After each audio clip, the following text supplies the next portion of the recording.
Hello दोस्त, welcome to my channel GS knowledge by engineer. मैं Chandrabhushan Kumar, electrical engineer, railway. आज हम लोग पढ़ेंगे अम्ल, क्षार और लवण के बारे में कि अम्ल क्या होता है क्षार, और दोनों को मिला देते हैं, अम्ल और क्षार को मिलाते हैं तो कैसे लवण बनता है। और आप लोग को यह भी विश्वास दिलाता हूं कि एक बार पढ़ लेने के बाद बहुत लंबे समय तक याद रहेगा। कभी भूल भी गए तो एक बार देख लीजिएगा तो बहुत लंबे समय तक याद रहेगा। तो आइए शुरू करते हैं अम्ल से। सबसे पहले देखते हैं अम्ल क्या है। अम्ल को इंग्लिश में एसिड बोलते हैं, जो कि आप लोग प्रसिद्ध हो गए। तो अम्ल वह पदार्थ है जो जल में घुल के हाइड्रोजन आयन को देता है। बात क्लियर कट। तो सोचे बोलेंगे कोई भी पदार्थ अगर जल में घुल के हाइड्रोजन आयन को देता है वह अम्ल कहलाएगा। तो अम्ल किसे कहेंगे? जो जल में घुलकर हाइड्रोजन आयन देता है। हाइड्रोजन आयन इसको बोलते हैं, आयन देता है, तो उसे क्या बोलेंगे? अम्ल बोलेंगे। क्लियर कर पाता है समझ में? जैसे देख लीजिए, हाँ, और एक चीज और, जैसे कि ठोस, द्रव, गैस अवस्था होता है, उसी प्रकार से किसी भी पदार्थ को जल में मिलाइएगा तो उसे एक्वस बोला जाता है, जलीय विलयन कहा जाता है, एक्वस कहा जाता है। तो क्या जल में जैसे किसी भी पदार्थ, मान के चलिए कि HCl है, इसको जल में हम घोले तो जल में टूटेगा, HCl देगा क्या? हाइड्रोजन आयन, प्लस में क्लोरीन आयन देगा। इसको एक्वस लिख लीजिए, यानी कि जलीय विलयन, AQ। पता है समझ? एक्वस माने जल में घुला हुआ है, घुल के टूटा हुआ है, ठीक ना? ये हाइड्रोजन आयन दे रहा है, क्लोरीन दो में टूट गया। तो देखिए हाइड्रोजन आयन दे रहा है, और जो हाइड्रोजन आयन देगा क्या कहलाएगा? वो अम्ल कहलाएगा। तो ये क्या हो जाएगा? अम्ल हो जाएगा। ये Cl क्या हो जा रहा है? हाइड्रोजन आयन दे रहा है जल में घुल के, इसलिए HCl क्या हो जाएगा? अम्ल कहलाएगा। उसी प्रकार से देख लीजिए, और देख लीजिए HNO3, यह जल में घुलाइएगा इसको, तो ये भी क्या करेगा? हाइड्रोजन आयन देगा, NO3 माइनस। पता है समझ में? इसको भी एक्वस लिख सकते हैं एक्वस, हम नहीं लिख रहे हैं। तो ये क्या दे रहा है? हाइड्रोजन आयन दे रहा है। तो HNO3 नाइट्रिक एसिड क्या हो जाएगा? अम्ल हो जाएगा, एसिड हो जाएगा। तो बात आया समझ में? जो कोई भी पदार्थ हो वो जल में घुल के अगर हाइड्रोजन आयन देता है तो वो क्या कहलाएगा? अम्ल कहलाएगा। अब देख लेते हैं हम लोग अम्ल के गुण के बारे में। अम्ल के गुण बताया समझ में? जैसे तो आपके मन में क्या आता है? शुरुआत में कोई भी पूछा है कि बताओ अम्ल क्या होता है, तो ढाई वर्ष आपके मन में, अगर 10वां पास हो गए हैं, इंटर में पढ़ रहे हैं, इंटर भी पास हो गए, ग्रेजुएशन में है, तो आपके मन में आता है कि स्वाद में खट्टा होता है। पीएच में, उसके बाद मन में आता है पीएच मान 7 होता है। उससे भी और अधिक में जाते हैं तो कहते हैं कि यह क्या कर देता है? ब्लू लिटमस को लाल कलर में चेंज कर देता है। बात आया समझ में? तो आइए लिख लेते हैं। और उससे भी आगे जाइएगा तो कहिएगा कि विद्युत का सुचालक होता है। बताया समझ में? और उसके आगे यह करोजन प्रकृति का होता है। तो क्या लिखेंगे? यह स्वाद में क्या होता है? स्वाद में खट्टा, जो कि पहले से आप लोग जान रहे होंगे शायद। उसके बाद इसका पीएच मान क्या होता है? जो है 7 से कम होता है, यानी कि इंडिकेशन ऐसे हो जाएगा। उसके बाद क्या होता है? यह नीला, लिटमस को यहां पे लिख लीजिए, लिटमस को लाल कर देता है, लाल। बताया समझ? दिखाएंगे, हम दिखा देंगे आपको। इसके बाद यह क्या होता है? अम्ल विद्युत का सुचालक होता है। अम्ल क्या होता है? विद्युत का सुचालक होता है। सुचालक। आता है समझ में? यह क्रोजिन प्रकृति का होता है। जैसे ही देखते होइएगा कि बैटरी को उल्टा करके सल्फ्यूरिक एसिड उसमें रहता है, नीचे गिराई, लगता है कि धरती को भी खौला दिया। उसको बोल्ट वोल्ट पे गिराइए, जो नेचुरली रंग रहेगा किसी भी चीज का, जैसे कि खूब चमक रहा है, उस पर गिराइए, उसको धीमा कर देगा। ठीक ना? लाल कलर में भूरा कर लग रहा है कि उसके जमड़ी लग गया है, वैसे कर देगा। यानी कि क्रोजन नेचर का, संक्षारण नेचर का होता है। यह क्या होता है? यह संक्षारक नेचर का, प्रकृति का होता है। यानी कि किसी भी चीज को ओरिजिनल काला है तो इस पे गिरेगा तो दूसरा कलर कर देगा, लग रहा है कि जला देगा, जलाया हुआ प्रतीत करेगा। प्रकृति का होता है जैसे देख लीजिए, हम बोल रहे हैं क्या जैसे देख रहे हैं यहाँ पे क्या है, यह ब्लू कलर का है, ठीक ना? यह लाल कर दे रहा है। जैसे ही लिटमस में डुका रहे हैं पेपर को, तो क्या करता है? लाल कर दे रहा है। तो कहता है यह ब्लू कलर को किस रंग में चेंज कर देता है? लाल कलर में चेंज कर देता है। देख रहे हैं, एसिड भी लिखा हुआ है। तो आगे देख लेते हैं, अब कुछ उदाहरण देख लेते हैं, ठीक ना? एसिड कौन कौन है पूछता है एग्जाम में, कि कौन प्रबल अम्ल है, कौन दुर्बल अम्ल है, इस बेसिस पे। तो पहले उदाहरण देख लेते हैं कि कौन कौन एसिड है। तो एसिड को तो देख लीजिए, जो हाइड्रोजन जल में घुल के हाइड्रोजन आयन देता है, एसिड कहलाता है, यानी कि अम्ल कहलाता है, ठीक ना? जैसे देख लीजिए, जैसे यह अम्ल का उदाहरण लिख रहे हैं। सबसे पहले क्या होता है? HCl, उसके बाद ले सकते हैं नाइट्रिक एसिड, उसके बाद सल्फ्यूरिक एसिड, H2SO4, उसके बाद एसिटिक एसिड ले सकते हैं, और ले सकते हैं फॉस्फिक एसिड, ले सकते हैं बोरिक एसिड, ले सकते हैं। अब देखिए, इसमें पूछता है क्या, कौन प्रबल अम्ल है और कौन दुर्बल अम्ल है। तो अम्ल के प्रकार लिखते हैं, अम्ल के प्रकार, ठीक? तो एक में देखिए प्रबल अम्ल, हाँ, और दो में दुर्बल अम्ल। प्रबल माने स्ट्रॉन्ग एसिड बोला जाता है इंग्लिश में, इसको वीक एसिड बोला जाता है, यानी कि दुर्बल अम्ल। बात है समझ में? तो देखिए, अम्ल क्या है? हाइड्रोजन जल में घुल के हाइड्रोजन आयन को दे रहा है, उसे अम्ल कह रहे हैं। और जल में घुल के अधिक हाइड्रोजन को देगा वह पदार्थ जो जल में घुल के अधिक हाइड्रोजन आयन उत्पन्न करता है या देता है, उसे स्ट्रॉन्ग यानी कि प्रबल अम्ल कहते हैं। ठीक, बात समझ आ रही है मेरा? जो अम्ल जल में घुल के अधिक मात्रा में हाइड्रोजन आयन को देगा वह क्या कहलाएगा? प्रबल, मजबूत, स्ट्रॉन्ग एसिड कहलाएगा। तो ये क्या हो जाएगा? जल में घुलकर अधिक मात्रा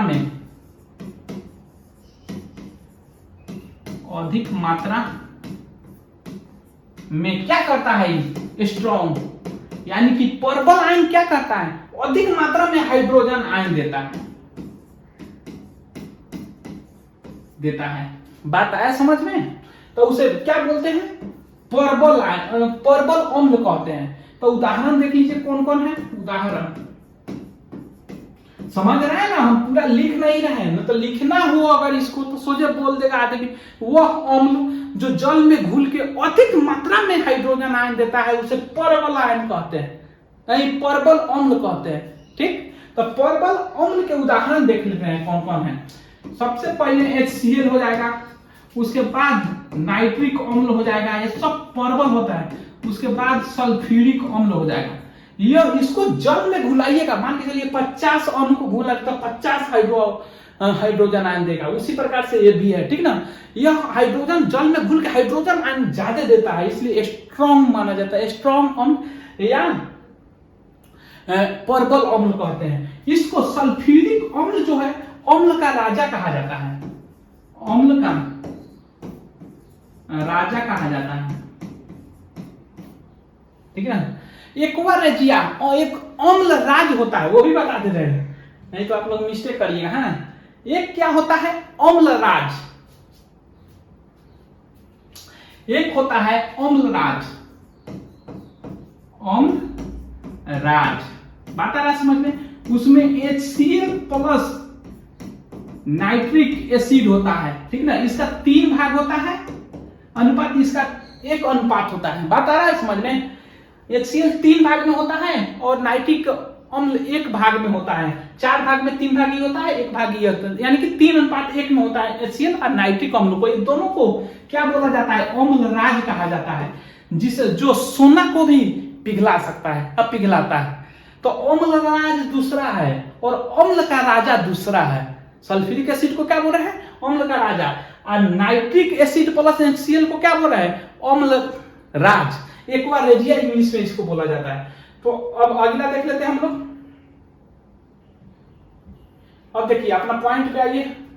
एक में तो देख लिए प्रबल अम्ल, 2 में देख लेते हैं क्या हो जाएगा? दुर्बल अम्ल। दुर्बल अम्ल ये क्या होगा? जल में घुल के कम हाइड्रोजन आयन देगा। क्या होगा? जल में घुलकर कम हाइड्रोजन आयन देता है, कम हाइड्रोजन आयन देता है। कौन? तो वो क्या कहलाता है? या जल में घुलकर कम हाइड्रोजन आयन देगा, वो क्या कहलाएगा? वह दुर्लभ अम्ल कहलाएगा, यानी कि कमजोर अम्ल कहलाएगा। तो ये क्या क्या हो जाता है? उदाहरण देखिए। उदाहरण आपका हो जाएगा फॉस्फेरिक अम्ल या कार्बोनिक अम्ल बोल दीजिए, कार्बोनिक अम्ल बोल दीजिए, या फॉस्फेरस अम्ल या सल्फ्यूरस अम्ल भी, H2SO3। फॉस्फेरिक अम्ल भी बोल दीजिए, H2, ठीक है ना, PO4, या इसे एसिटिक अम्ल भी बोल दीजिए। बताया समझ में। तो सबसे वीक कौन होता है? एसिटिक अम्ल। सबसे मजबूत कौन होता है? HCl अम्ल में। बताया समझ में। सबसे मजबूत अम्ल HCl, सबसे कमजोर एसिटिक अम्ल। अब कभी कभी लुसेंट में दिया है, लुसेंट बुक में दिया है 3-4 को सजाने का, तो सबसे ज्यादा सबसे कम कौन है, ठीक ना। तो उसी का आंसर बता देते हैं। जैसे घटते क्रम में अम्लीयता घटते क्रम में, तो सबसे ज्यादा अम्ल प्रबल अम्ल होता है क्लोरिक एसिड, उसके बाद होता है नाइट्रिक एसिड, उसके बाद होता है क्या? सल्फ्यूरिक एसिड, उसके बाद होता है आपका, ठीक है ना, एसिटिक एसिड। सबसे कमजोर क्या होता है? Acetic acid. सबसे मजबूत कौन होता है? Chloric acid. तो आशा करते हैं कि अम्ल पर है वो समझ आया होगा। फिर इसी में देख लेते हैं कि कभी कभी एग्जाम में पूछता है कि अम्ल का सोर्स, प्राकृतिक सोर्स, कि कौन अम्ल किसे प्राप्त होता है। जैसे कि आपका साइटिक अम्ल किसे प्राप्त होगा, एसिटिक अम्ल किसे, लैक्टिक अम्ल किसे, यूरिक अम्ल किसे प्राप्त होगा, उसके बारे में देख लेते हैं। आसानी से याद रखेगा। यहां पे लिख देते हैं अम्ल, यहां पे लिख देते हैं स्रोत। बात क्लियर करता है समझ में। तो अब एक में देख लेते हैं एसिटिक अम्ल। एसिटिक अम्ल किससे प्राप्त होता है? तो ये होता है सिरका से। सिरका से हम समझाएंगे। दूसरा में देख लीजिए आपका साइट्रिक अम्ल। अम्ल किससे प्राप्त होता है? यह खट्टे पदार्थ से प्राप्त होता है, खट्टे फल से। खट्टे फल, या आप इसको बोल सकते हैं आपकी नींबू, संतरा। बताया समझ में। अब देखिए 3 में देख लीजिए टारटेरिक। टारटेरिक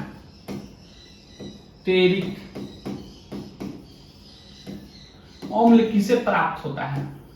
यह इमली, इमली से बोल सकते हैं, या दूसरा बोल सकते हैं आप अंगूर से। अंगूर से, ठीक।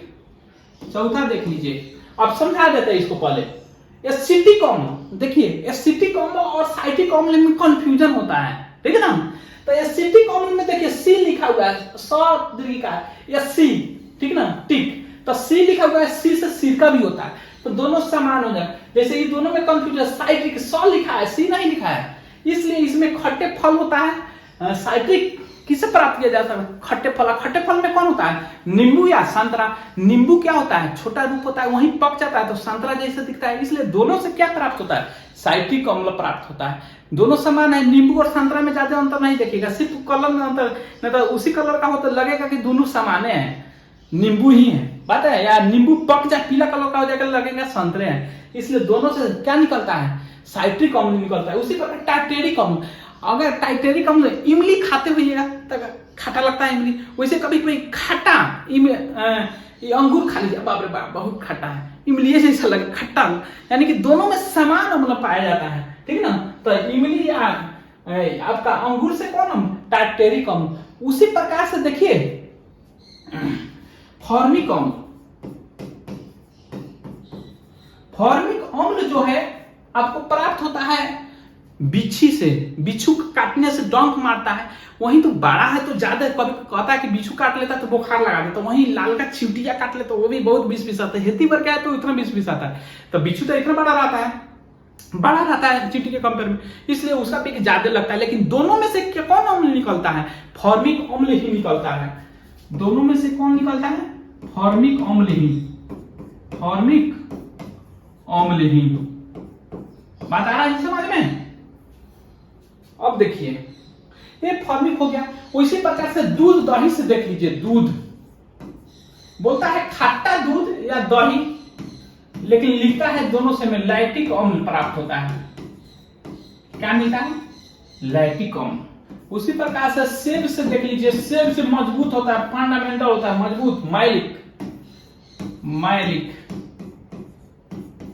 अम्ल प्राप्त होता है, ठीक। उसी प्रकार से मूत्र से, मूत्र को कभी कभी देखते हैं कि इंग्लिश में यूरिनल लिखा जाता है, ठीक है ना। मूत्र को यूरिनल लिखा जाता है, इसलिए यूरिक, उसी से याद करिए, यूरिक एसिड, यूरिक अम्ल प्राप्त होता है। पता है समझ में? तो ये तो देख लिए कौन कौन मिला। तो इसी वे में है, मूत्र से यूरिक, सेब से माइलिक हो गया, दूध और दही से लैक्टिक मिलता है, ठीक ना। और फॉर्मिक अम्ल किससे मिलता है? फॉर्मिक अम्ल जो मिलता है, ओहो दोनों का समय लिख दिया। फॉर्मिक अम्ल जो मिलता है वो बिच्छू से मिलता है। ये क्या हो जाएगा यहाँ पे? फॉर्मिक अम्ल है जो चींटी या बिच्छू के काटने से होगा, ठीक ना। उसी प्रकार से टाइटेरिक अम्ल, खट्टे अम्ल। जैसे देख सकते हैं यहाँ पे इसका लिस्ट है, इसका लिस्ट देख सकते हैं, बार बार क्वेश्चन में पूछता है कि कौन किससे मिलता है, ठीक ना। तो यहाँ पे ऐसे देख सकते हैं, इसका स्क्रीनशॉट भी ले सकते हैं आप लोग। एक बार इसका भी स्क्रीनशॉट ले सकते हैं। दूसरा लास्ट कर देते हैं।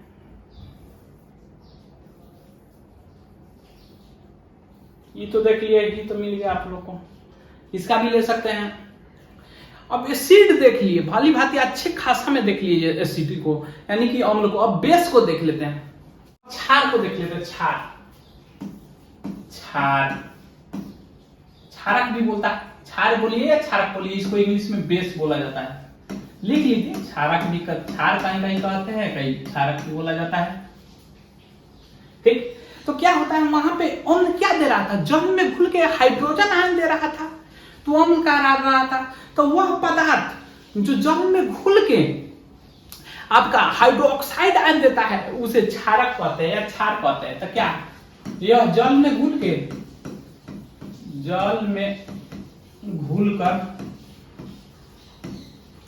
हाइड्रोक्साइड आयन देता है, हाइड्रोक्साइड आयन देता है। क्लियर कर पाता है समझ में? यह क्या देता है? वो अम्ल क्या दे रहा था? हाइड्रोजन आयन दे रहा था। यह क्या दे रहा है? हाइड्रोक्साइड आयन दे रहा है। ये एक्चुअली होता क्या है कि जल उदासीन होता है, ठीक ना। जल को ऐसे भी लिख सकते हैं। तो जल को एक भाग रखता है, जल क्या टूट जाता है, मान के चलिए सपोज दैट H में प्लस में, OH माइनस में। तो एक भाग जो रहता है ये एसिड का हो जाता है, एक भाग रहता है जो बेस का हो जाता है। तो हाइड्रोजन वाला एसिड का रखता है, और हाइड्रोक्साइड जो आयन है वो क्षारक रखता है, ठीक ना। दोनों मिलता है तब क्या होता है, न्यूट्रल या साल्ट बनता है, लवण बनता है। इसलिए एक पार्ट जो रखता है जल का उसको अम्ल कहते हैं, दूसरा पार्ट रखता है वो क्षार कहते हैं, समझने के लिए। ठीक, तो क्या जो जल में घुल के हाइड्रोक्साइड आयन देता है वो क्षार कहलाता है। जैसे देख लीजिए सोडियम हाइड्रोक्साइड प्लस जल, तो क्या हो जाएगा, sodium ion plus hydroxide ion में टूट जाएगा, एक्वस हो जाएगा। तो ये क्या होगा, हाइड्रोक्साइड आयन दिया, तो हाइड्रोक्साइड आयन दे रहा है जो क्या हो जाएगा आपका, ये हो जाएगा क्षारक, क्षार या क्षारक। उसी प्रकार से मैग्नीशियम हाइड्रोक्साइड को देखिए, ठीक, जल में घुलाइए, जल में घुल के क्या होगा, मैग्नीशियम आयन प्लस में क्या 2 हाइड्रोक्साइड आयन देगा। एक्वस लिख लीजिए या नहीं लिखे कोई दिक्कत नहीं, ठीक ना। तो क्या हो जाएगा, हाइड्रोक्साइड आयन दे रहा है तो क्या हो जाएगा, ये क्षारक। तो हम लोग को कुछ नहीं देखना है, सिर्फ देखना है कि जल में घुल के क्या देता है, हाइड्रोक्साइड आयन देता है। बात आया समझ में, क्लियर कट। जैसे देख लीजिए sodium hydroxide, magnesium hydroxide, calcium hydroxide, etc. और ये तो जल में घुलाए वाला है, और जल में नहीं घुलाया रहता, जो धातु के ऑक्साइड होता है वो भी क्षार होता है। तो आप लोग कहिएगा कैसे, तो इसके लिए आप लोग चले जाइए मेरे प्ले लिस्ट में, हम पढ़ा चुके हैं, देखते देखते पहचान लेंगे कौन क्षार है कौन अम्ल है, ठीक ना, वो देख सकते हैं। मैं इसके अलावा भी होता है, जैसे कि धातु का ऑक्साइड भी क्षार होता है, जैसे calcium oxide, zinc oxide, etc etcetera. अब क्षार 2 प्रकार की होती हैं, पता है, एक होता है जल में विलय क्षार, एक में जल में अविलय क्षार होता है। उसको देख लेते हैं हम लोग। एक क्या होता है, क्षार के प्रकार, क्षार के प्रकार, बात आ रही है समझ में। एक होता है जल में विलय, तो वह क्षार जो जल में विलय हो जाता है उसे जल में विलय क्षार कहते हैं। एक में जल में विलय क्षार, विलय क्षार, तो वह क्षार क्या होगा, वह क्षार जो जल में विलय हो, जल में घुल जाता हो, उसे क्या कहेंगे, जल में विलय क्षार। जैसे देख लीजिए, जैसे जितना भी हाइड्रोक्साइड वाला हो, जिसमें हाइड्रोक्साइड, जिस क्षार में हाइड्रोक्साइड आयन लगा हो, वो सब जल में विलय हो जाता है। जैसे कि सोडियम हाइड्रोक्साइड या मैग्नीशियम हाइड्रोक्साइड, कैल्शियम हाइड्रोक्साइड, ये सब में हाइड्रोक्साइड लगा है, यह जल में विलय हो जाता है, यानी कि जल में घुल जाता है।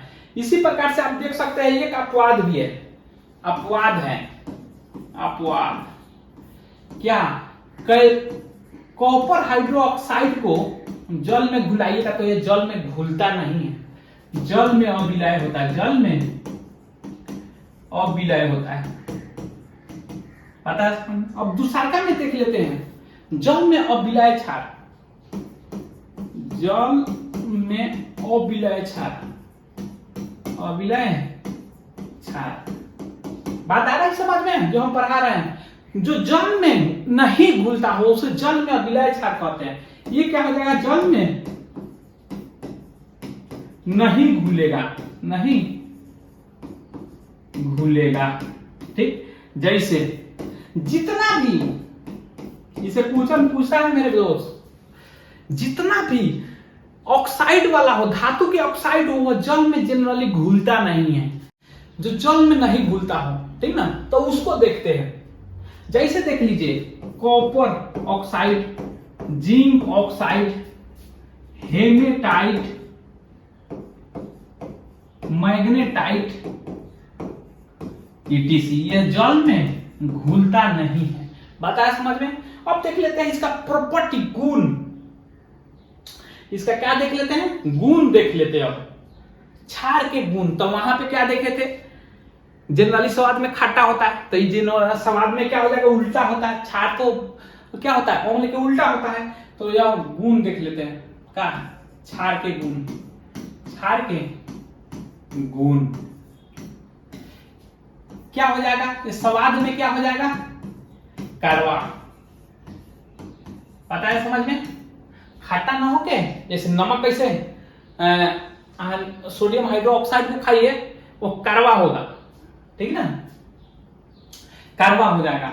इसका पीएच मान जो होगा, पीएच मान वो 7 से अधिक होता है। यह क्या करता है, लिटमस को क्या करता है, यह लाल को ब्लू कर दे रहा था, ये जो अम्ल था वो ब्लू को लाल कर दे रहा था, इसके उल्टा कर देगा ये, ठीक ना, लाल को ब्लू कर देगा, लाल लिटमस को नीला कर देगा, ब्लू नीला।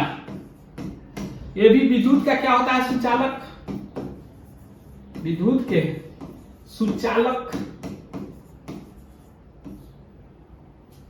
बताया समझ में, या कोरोजिव प्रॉपर्टी का नहीं होता है। तो ये हम लोग देख का लिए, यह बेस देख लिए, यानी कि क्षार देख लिए। तो आशा करते हैं कि आप लोग को समझ आया होगा। इसमें कुछ नहीं है, सोचिए जो हाइड्रोक्साइड आयन को जल में घुलने के बाद, ठीक ना, त्याग करता है या पैदा करता है, उत्पन्न करता है, उसे क्या बोलते हैं, क्षार कहते हैं। बताया समझ में, क्षार के प्रॉपर्टी देख लिए अभी, जो 7 से अधिक होना चाहिए, क्या स्वाद में कड़वा होना चाहिए, आपका ये क्या लाल लिटमस को नीला कर देता है, विद्युत का सुचालक होता है, यह क्या कहलाता है, क्षार कहलाता है। इसका उदाहरण भी देख लिए। और क्षार को समानतः जिसके अंत में वो एच लगा हो वो जनरली क्षार होता है, और धातु के ऑक्साइड क्षार होते हैं। अब साल्ट देख लेते हैं, यानी कि हम लोग लवण देख लेते हैं, लवण इसको साल्ट भी बोलते हैं। अम्ल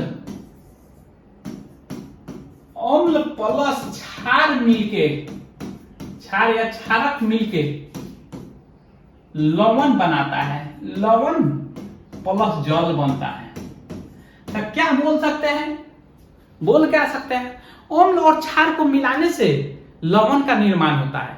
क्या बोलेंगे, अम्ल और क्षार को मिलाने से लवण का निर्माण होता है। इसको इसी प्रकार से बोल, जैसे देख लीजिए, अम्ल HCl अम्ल है, सोडियम हाइड्रोक्साइड क्या है, क्षार है। तो दोनों को मिलाइए तो रिएक्शन कराइए, क्या होगा, सोडियम क्या क्लोरीन से रिएक्शन करेगा, हाइड्रोजन हाइड्रोक्साइड आयन से रिएक्शन करेगा तो सोडियम क्लोराइड बना देगा, जो कि साधारण नमक होता है, हम लोग खाते हैं, H2O बन जाएगा। इसको जल बोलते हैं, इसको क्या बोलते हैं, नमक। और नमक ही क्या है, लवण है, साल्ट है, जो उदासीन होता है। यह क्या होता है, उदासीन। इसका पीएच मान कितना होता है, 7। इसका पीएच मान कितना होता है, 7। उसी प्रकार से देख सकते हैं आप, और देख लीजिए, नाइट्रिक एसिड को देख लीजिए, HNO3 प्लस में फिर मिलाइए, पोटेशियम हाइड्रोक्साइड से मिला दीजिए, इसको क्या बनाएगा, ये इससे अभिक्रिया करेगा और ये इससे अभिक्रिया करेगा, यानी कि क्या बन जाएगा आपका, पोटेशियम नाइट्रेट बन जाएगा, प्लस में जल। ये तो जल प्राप्त हो गया, और ये क्या हो जाएगा, लवण। बताया समझ में, ये क्या बन गया, साल्ट बन गया। यहां पे क्या मिल रहा है, यह अम्ल है, यह क्षार है, दोनों मिला तो क्या बनाया, लवण। ये भी अम्ल है, यह क्या है, क्षार है, तो दोनों मिला तो क्या बनाया, लवण। तो अम्ल क्षार मिलके लवण बना रहा है। फिर से एक बार रिवीजन करा दे रहे हैं। अम्ल क्या है, जो जल में घुल के हाइड्रोजन आयन प्रोड्यूस करता है, यानी कि हाइड्रोजन आयन को देता है, वो अम्ल कहलाता है।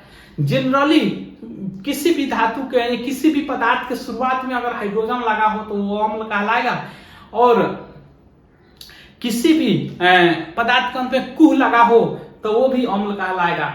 और जो कि अधातु के ऑक्साइड अम्ल कहलाते हैं, वो भी अम्ल बनाता है। तो वो तो पढ़ा दिए हैं, पहले क्लास में हम बोले हैं, वो आप लोग पढ़ लीजिए, डिटेल रूप से अम्ल को पहचानने में समझ आ जाएगी। अब दूसरा देख लेते हैं, क्षार किसे कहते हैं। जो जल में घुल के, अम्ल क्या था, जल में घुल के हाइड्रोजन आयन देता था, और क्षार है जल में घुल के हाइड्रोक्साइड आयन को पैदा करता है या देता है, उसे क्षार कहते हैं। और अम्ल और क्षार मिल के क्या बनाता है, लवण का निर्माण करता है। तो आशा करते हैं कि जितना भी पढ़ा है आप लोग को समझ आया होगा।